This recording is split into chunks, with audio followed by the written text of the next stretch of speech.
He needed some time off. My name's Travis Delaney. I'm 34, work in agricultural machinery procurement for Ironwood Forge, and I'd just spent 3 months planning the perfect vacation for my parents. 7 days in New Zealand, business class flights, luxury lodges overlooking Lake Taupo, private vineyard tours through Marlborough, even booked a helicopter ride to Milford Sound, because my mom always talked about wanting to see fjords. I pulled into their driveway in Denver at 4 a.m. engine running, ready to drive them to the airport. This wasn't just any trip. It was my thank you gift before I moved to Berlin for a new position with our European division. Quality time with Russell and Diane Delaney before an ocean separated us for who knows how long. My mom came out first, wheeling 2 suitcases, smiling that nervous smile she gets when she's about to deliver bad news. Behind her walked my Uncle Boyd, 58 years old, hadn't held a steady job in over a decade, and carrying a duffel bag like he was heading to summer camp. "Where's Dad?" I asked through the window. "Inside," Mom chirped, but we had a little change of plans. Then my dad emerged, clapping Boyd on the back like they were old war buddies heading off to some reunion. "Son," Russell said, walking over to my window with that matter-of-fact tone he uses when he's already made up his mind. "Your uncle's been real stressed lately. Lost that warehouse job last month. We figured this trip might lift his spirits. He'll go with us instead." I stared at him. "I'm sorry, what?" "We already changed the ticket at the airline," my mom added, loading Boyd's bag into my trunk. "You'll understand one day. Besides, you travel all the time for work." Boyd stood there grinning, hands in his pockets like this was the most natural thing in the world.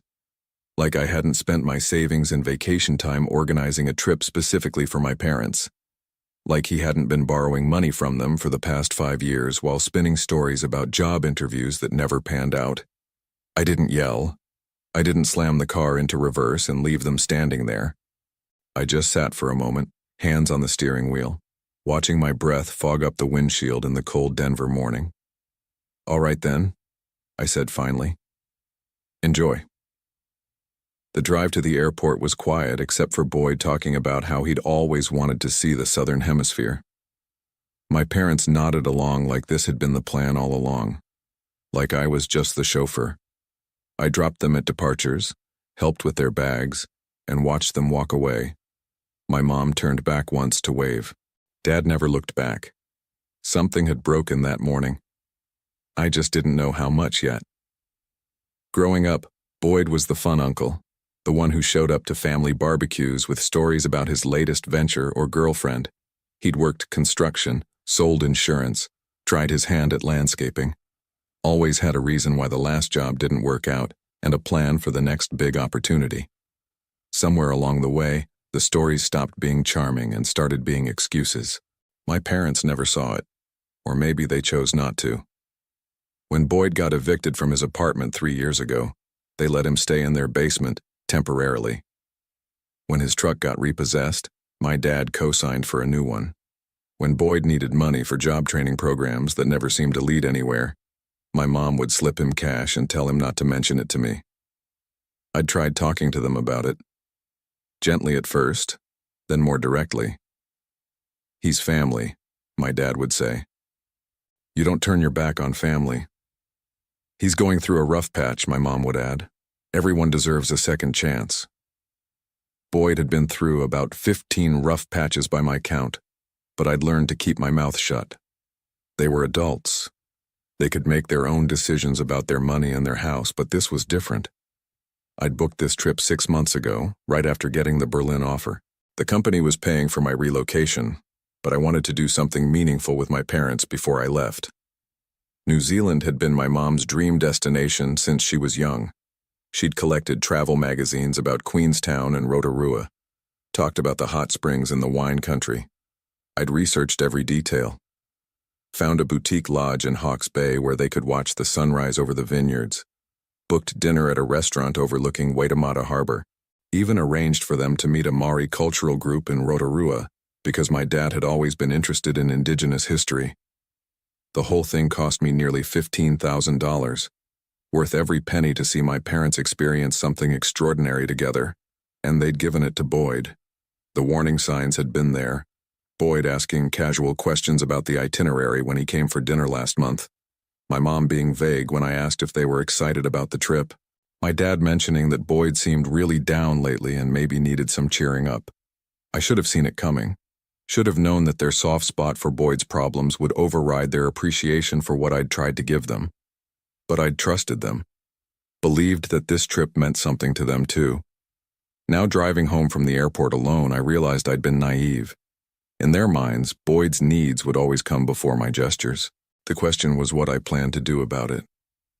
I sat in my truck outside their house for an hour after dropping them off, engine running, heat blasting against the February cold, watching their empty driveway and thinking about how easily they'd dismissed 3 months of my planning.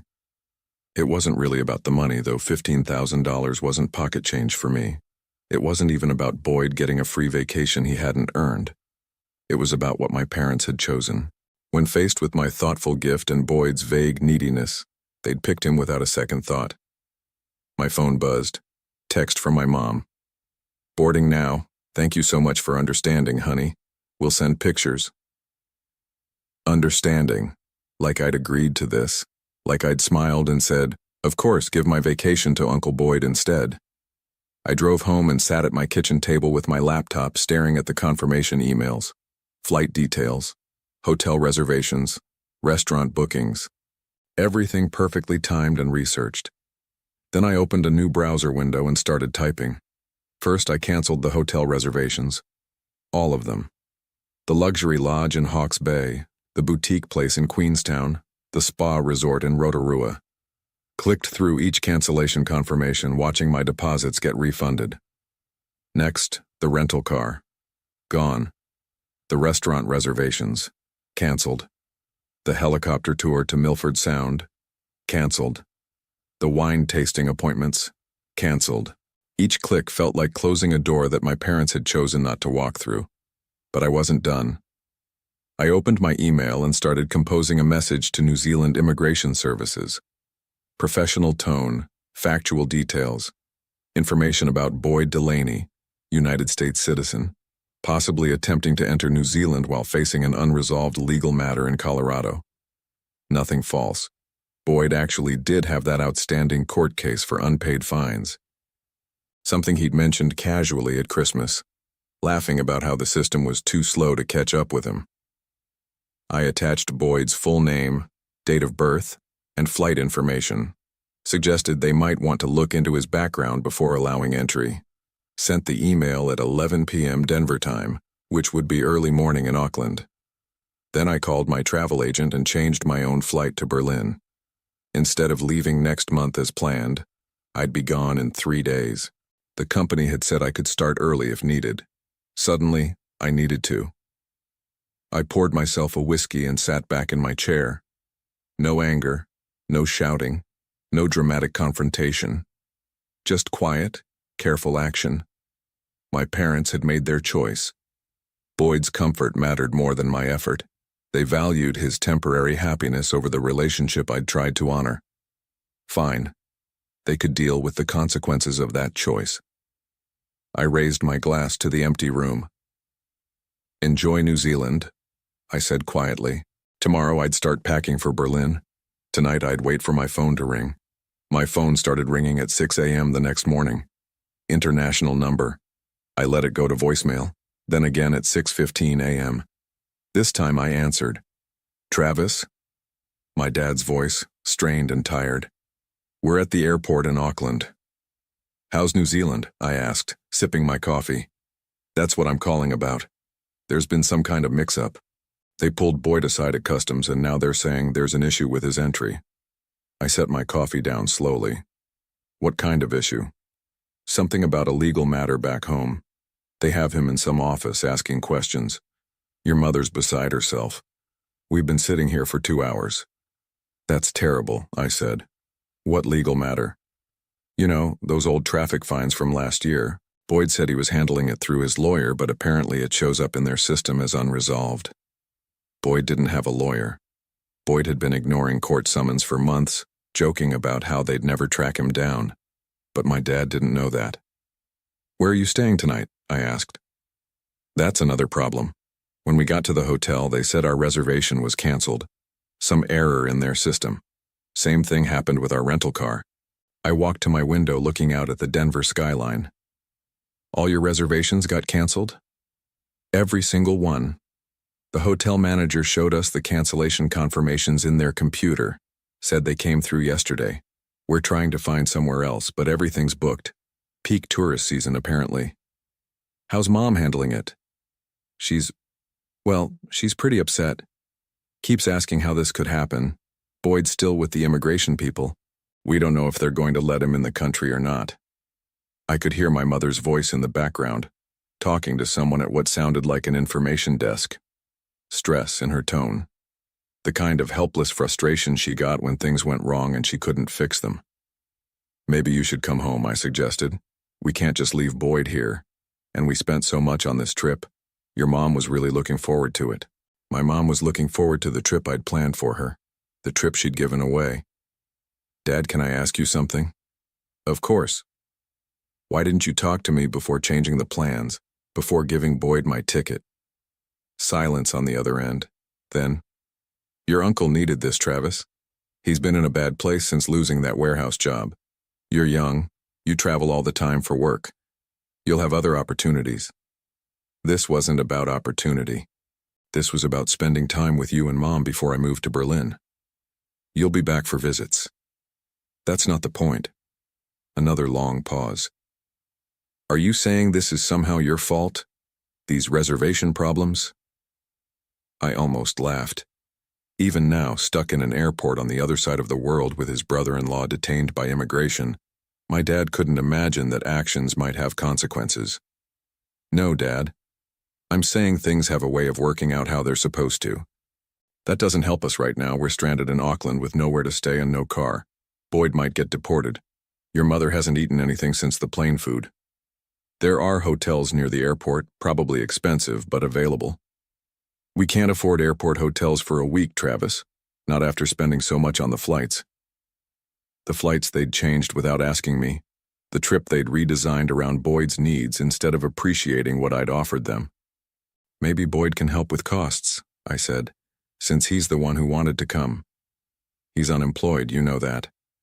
Then maybe this wasn't the right trip for him. Travis, what's gotten into you? This isn't like you. He was right. The old me would have jumped on a plane to Auckland, booked new hotels with my credit card, smoothed everything over, and pretended it was fine. The old me would have absorbed their crisis as my responsibility, fixed their problems, and never mentioned how they'd dismissed my original gift. But something had shifted when I watched them walk away at Denver International Airport with Boyd in my place. I'm sure you'll figure it out, Dad. You're good at making decisions. You and Mom and Boyd. Travis, I need to go. I'm flying to Berlin tomorrow, starting my new job early. Tomorrow? But you weren't supposed to leave for another month.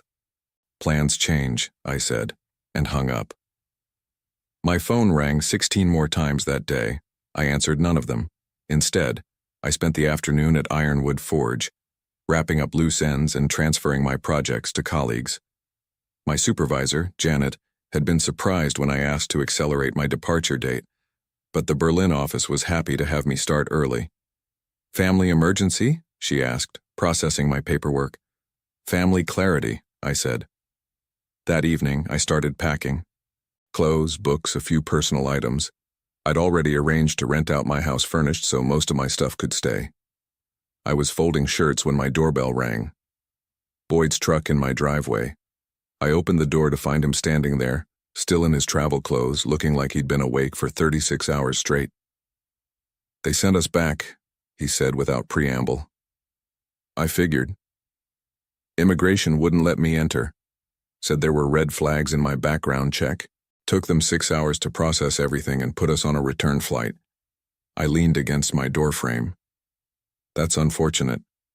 Your parents spent the whole flight home trying to figure out what went wrong. All those canceled reservations, then the immigration thing. Your mom cried for 3 hours. Where are they now? Home. Exhausted. Your dad's trying to call the travel insurance company, see if they can get any money back from the flights. Boyd stepped closer and I caught the smell of airport coffee and stress sweat. Funny thing, though, he continued. Immigration officer mentioned that someone had flagged my entry, sent them information about my legal issues, called it a tip from a concerned citizen. I said nothing. Real specific information, Travis. My full name, date of birth, flight details. Even mentioned those old court fines I've been dealing with. Sounds like someone did their homework. Yeah, someone who knew exactly when I'd be arriving and why I might have problems at customs. We stared at each other. Boyd's eyes were bloodshot from travel, but sharp with understanding. You want to tell me why you sabotaged your own parents' vacation? It wasn't their vacation anymore, it was yours. They invited me. I didn't force my way onto the trip. No, you just moped around their house talking about stress and unemployment until they felt guilty enough to give you what I'd planned for them. Boyd's face hardened. Those old people have been carrying you your whole life. Paying for your college, helping with your down payment on this house, bragging about your big-shot job to anyone who'll listen. And when they finally ask for one thing, taking care of family when family needs help, you throw a tantrum. Taking care of family? I laughed. Boyd, you've been unemployed for 3 years. You live in their basement rent-free, borrow their car, eat their food, and let my dad co-sign your loans. When exactly do you plan to take care of them? I'm going through a rough patch. You've been going through a rough patch since the Clinton administration. Boyd stepped back, jaw working like he was chewing words he wanted to spit out. Your parents are good people, he said finally. Better than you deserve. You're right, they are good people. Too good to see that you're using them. Too generous to notice that you take everything and give nothing back. And you're what? Teaching them a lesson by ruining their trip? I'm showing them what happens when they choose your comfort over my effort. They wanted to prioritize your needs? Fine. They can deal with the consequences. Boyd turned and walked back to his truck without another word. I watched him drive away, then finished packing.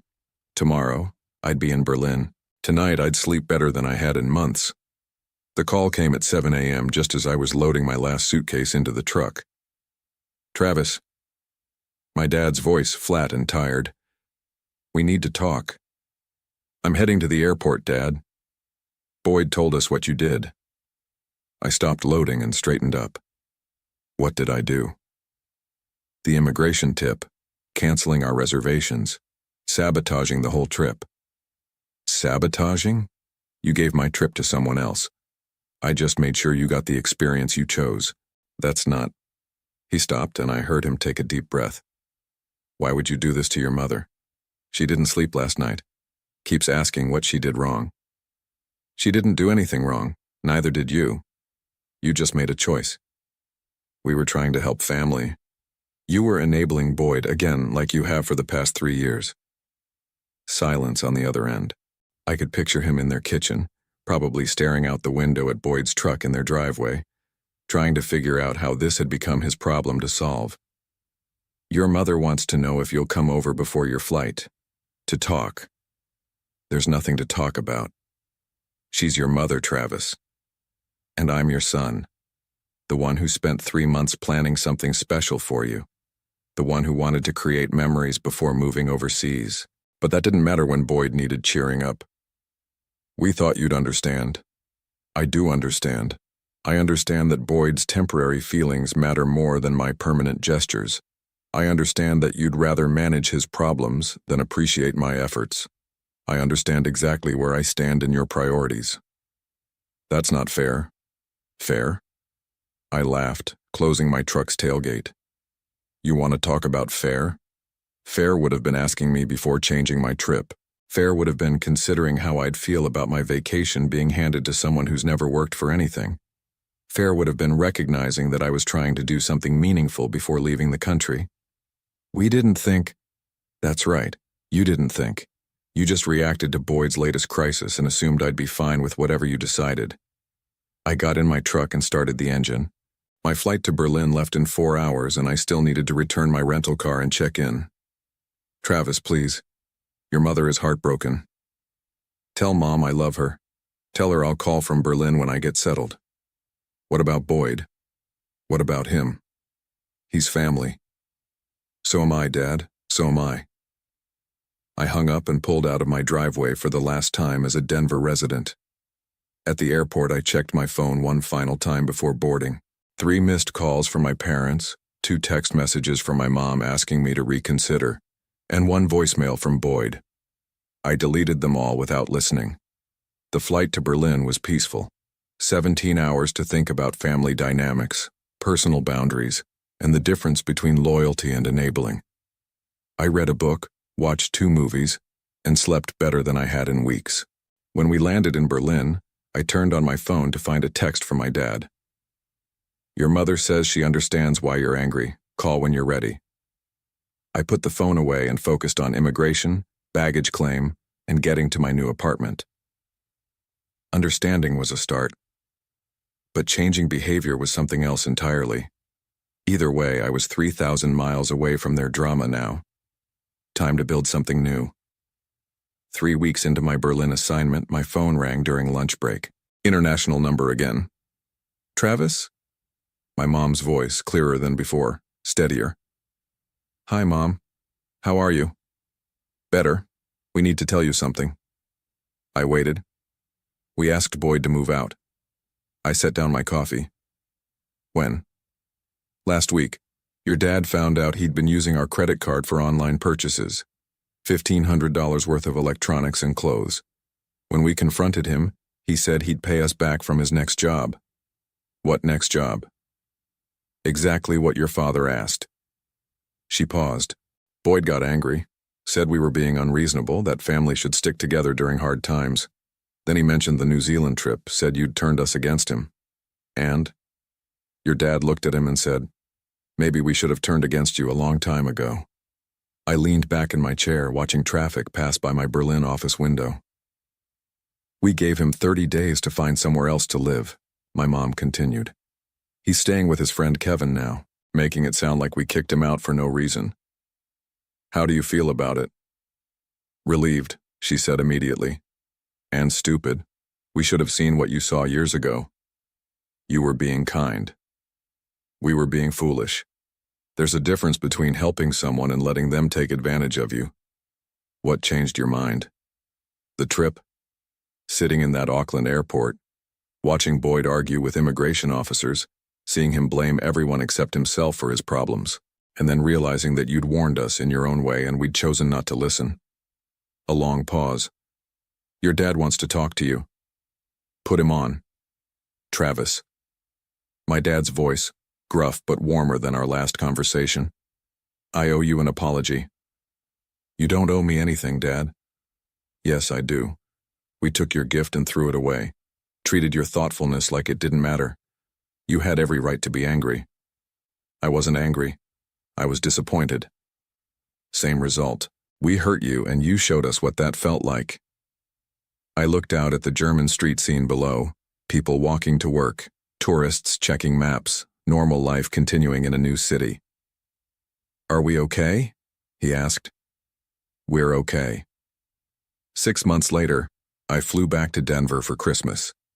My parents picked me up at the airport, both of them standing at arrivals with coffee and smiles. The drive home felt different. Lighter. My dad asked about my work in Berlin.